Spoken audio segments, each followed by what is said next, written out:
I was born to protect and care for the forest.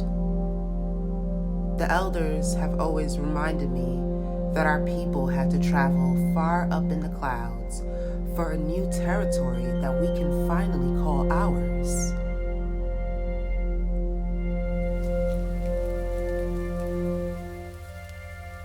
We have become one with the land, in which the forest's mycelial networks have become our main source of life.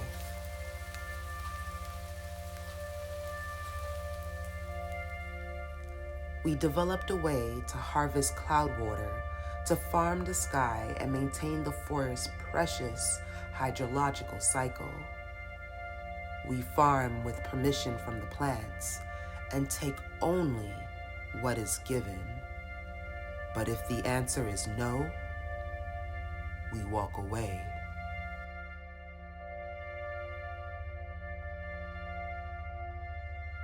As thanks, they gave us living homes. We see clearly now. Though we remember the time of great amnesia, we store our knowledge in the land through memory holograms and projections. I remember my first library of land knowledge that would eventually prepare me for today. The coming of age ritual.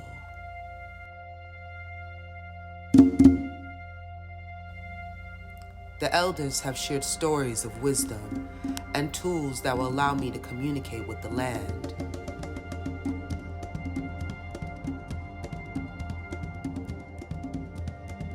Today, I've turned the age where I've inherited the orb of knowledge. I'm finally ready now.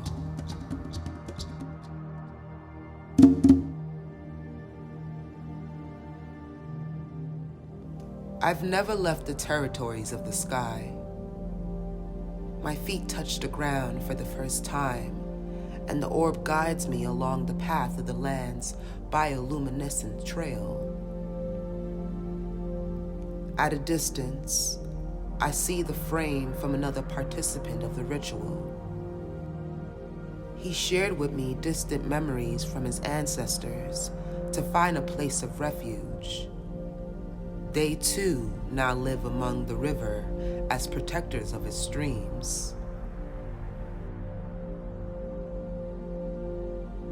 Together, we combine our ancestral memories to hear the truth from the land.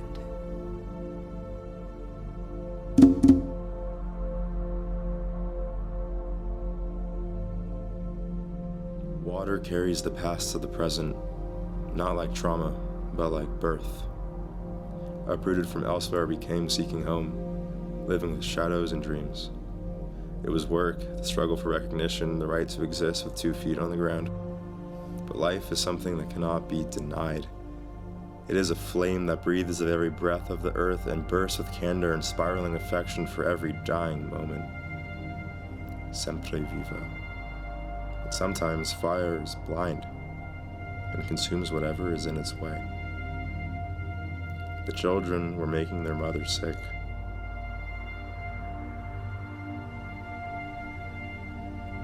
Creating abundance in one place through creating scarcity in another. Some called it an addiction, some called it a cancer. Across the world, people learned to see nature not as resources but as relatives. They learned the traditional knowledge and ceremonies refined for millennia by the peoples of the lands they live in today. They reconnected to their own cultures, ancestors, and future kin. This is no less than a space-time explosion of perception. Finally, they learned to see with 2 eyes. Some called it becoming indigenous again. Others called it becoming terrestrial. But mostly, we just called it coming home. In any case, we could all finally agree on which direction we were headed. Earthbound.